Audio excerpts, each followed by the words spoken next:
안녕하세요. 21년째 주식 중입니다. 배당주 투자를 한다고 하시는 분은 신한, KB, 하나, 우리 소위 4대 금융지주사 중 한 종목을 가지고 계실 겁니다. 그런데 대부분 투자자들은 실적 발표를 할 때 순이익과 배당금만 챙겨보실 거예요. 오늘 영상에서는 4대 금융지주사가 어떤 사업을 하는지, 기업의 자산을 어떻게 활용하고 있는지 등 중요한 내용 위주로 간단하게 비교해 드려 보겠습니다. 주식 투자를 길게 하시는 분들 중에 국내 주식시장에 대해 또는 금융주에 대해 혐오까지는 아니더라도 깊이 아는 경우가 종종 있어요. 저도 나름 21년 동안 국내 주식만 한 사람으로서 공감 가는 부분이 있습니다. 그런데 사업 구조와 안정성 측면에서 금융주만큼 매력적인 기업은 없어요. 국내 금융회사의 피라미드의 최상위처럼 수익성과 안정성에서 최상위에 있죠. 돈을 신용도가 높은 사람과 담보도 확실한 것만 보고 돈을 빌려줍니다. 그래서 우리는 소위 1금융권, 2금융권 이런 말을 하곤 합니다. 먼저 4대 금융지주사가 어떤 사업을 하고 있는지 하나의 표로 정리를 해봤습니다. 이 표는 교보증권의 자료를 제가 가져다 쓴 겁니다. 여기 보이시는 것처럼 여러분들이 직관적으로 보시기에 사업 영역이 가장 많은 부분이 바로 우리금융입니다. 우리금융은 여러 자회사를 가지고 있죠. 반면에 하나금융지주 같은 경우는 좀 자회사의 숫자가 상당히 작죠. 그래서 이번에 KDB생명을 인수하려고 했다가 좀 불발되고 뭐 다른 쪽으로 지금 인수를 알아보는 것처럼 기업 확장을 좀 크게 하려는 움직임이 있습니다. 그런데 좀 자세히 보시면은 신한하고 KB 같은 경우가 좀 은행과 비은행으로 나눴을 때, 은행과 비은행으로 매출액을 나눴을 때 비은행의 규모가 상대적으로 큽니다. 그 말인즉슨 요 4대 금융지주사가 좀 최근에 하려는 게 은행 외의 수익을 좀 늘리려는 경향이 있습니다. 신한 같은 경우는 카드하고 그리고 증권 쪽에서 좀 매출이 좀 잘 나오고 있습니다. KB 같은 경우는 손해보험하고 생명 쪽, 보험 쪽에서 좀 수익이 잘 나오고 있네요. 카드도 나쁘지 않고. 그러니까 포트폴리오의 다각화 측면에서는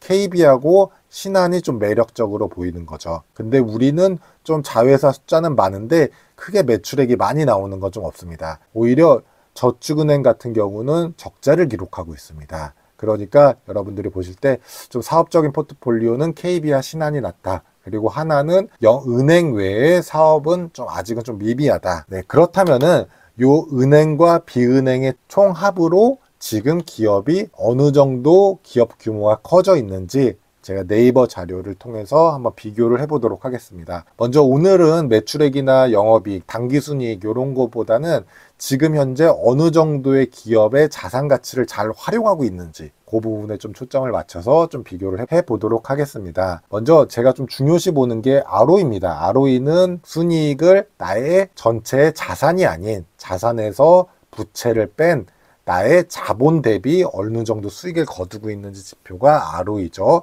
그런데 다들 8% 이상씩은 꾸준히 나오고 있습니다. 네, 우리금융 같은 경우는 2020년에 한 5% 정도가 나왔네요. ROE가 높다라고 할 수가 있습니다. 그런데 PBR은 0.5 이하입니다. 네, 우리나라 금융주의 좀 특징이라고 할 수가 있는데요. 이렇게 ROE가 높게 나오는데 그러니까 지금 현재 주가 대비 자산의 가치가 상당히 낮다, 상당히 저평가되어 있다라고 해서 그렇다면 한번 비교해서 보도록 하겠는데요. 일단 ROE의 성장성은 KB 같은 경우는 현재는 9% 정도, 10%씩 상당히 높은 ROE입니다. 두 자릿수 ROE가 나오고 있고, 신한금융 같은 경우도 ROE가 8% 중반에서 9%까지, 올해는 9% 초반까지 양호한 ROE가 나오고 있고요. 우리금융지주는 10%가 나왔었습니다. 작년에는 11%까지 나왔고, 올해도 ROE 쪽 측면은 성장성도, 즉 나의 매출이라던가 나의 순이익의 성장성, 내 자산 대비 순이익의 성장성이 잘 나오고 있다라고 해서 요 ROE만 봤을 때는 금융주는 다 좋아 보인다라고 할 수가 있습니다. 저 같은 경우는 매 분기마다 배당이 나오기 때문에 4대 금융지주를 투자하는 경향이 있는데 배당 성향이라고 하죠. 내가 순이익 100을 벌었을 때 어느 정도를 배당을 주는지가 배당 성향입니다. 이것도 대략적으로 다 비슷합니다. 마지막 페이지에서 앞으로 어떻게 바뀔 건지 그리고 추세가 어떤지 이 부분은 따로 제가 비교를 해 보도록 하겠습니다. 그리고 아까 전 페이지에서 말씀드렸듯이 KB하고 신한 같은 경우는 포트폴리오가 많이 있다. 그리고 거기서 나오는 수익이 다 합쳐진 게 여기 보이시는 기업 실적입니다. 네, 그런데 여기 시가 배당률을 보시면은 우리금융지주가 상대적으로 높죠. 그렇다면은 배당 투자를 하면은 요 우리금융지주를 투자해야 되는 게 아닌가라고 생각하실 수도 있는데 요거 한번 보셔야 되실 것 같습니다.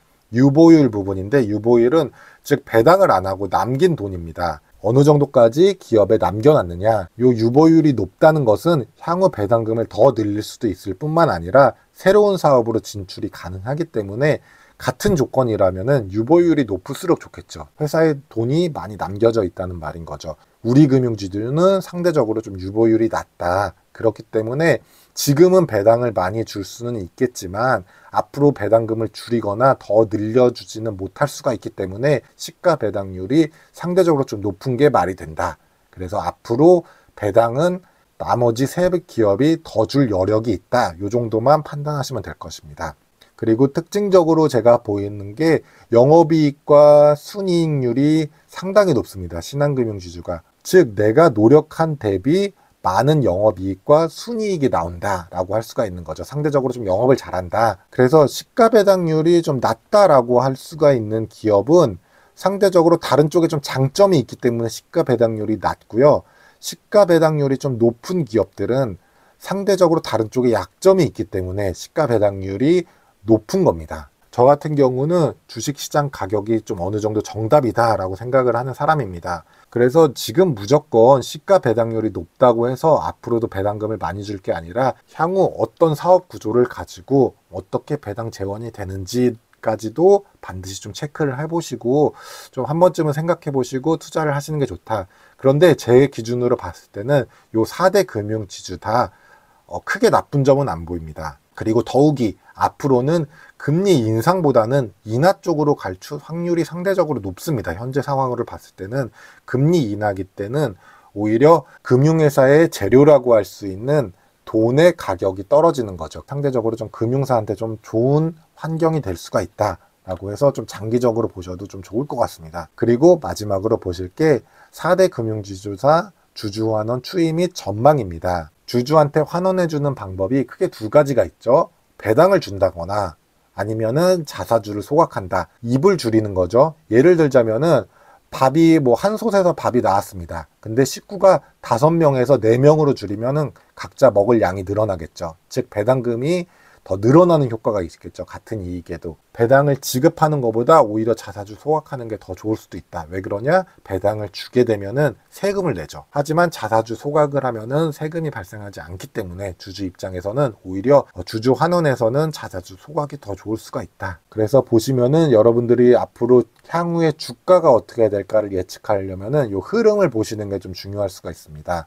KB 같은 경우는 자사주 소각을 늘림으로 인해서 주주 환원을 점점 늘리고 있는 추세입니다. 네, 모든 4대 금융지주사가 다 늘리고 있는 추세인데도 KB라던가 신한 쪽에서 좀 더 자사주 소각을 통해서 주주한테 환원율을 높이려고 하고 있다라고 할 수가 있는 거죠. 그래서 아까도 제가 말씀드렸듯이 여기 나왔죠. 현재 기준의 배당 수익률이 낮은 기업은 그만큼의 이유가 있다. 왜 그러냐? 주주한테 환원을 많이 하려는 게 반영이 되어 있기 때문에 그렇다. 지금 기준의 배당 수익률을 보는 게 아니라 그 자산 대비 어느 정도 수익을 거두고 있고 어떤 포트폴리오를 갖고 있는지까지 좀 함께 보시는 게 여러분들이 주식을 투자하시거나 아니시면 모아 가실 때 좀 더 중요한 게 아닐까라고 해서 오늘 이렇게 좀 준비를 해봤고요. 이제 다음 시간부터는 매 분기마다 기업에서 실적 발표를 하죠. 그래서 3분기 실적이 이제 한 11월 중순이면 다 발표를 할 겁니다. 그래서 다음에 3분기 실적,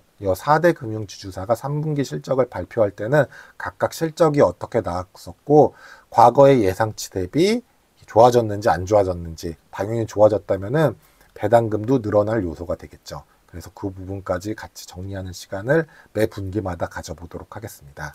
오늘 영상은 여기까지고요. 오늘 영상이 좀 도움이 되셨다라고 하시는 분들은 구독과 좋아요 부탁드리겠습니다. 감사합니다.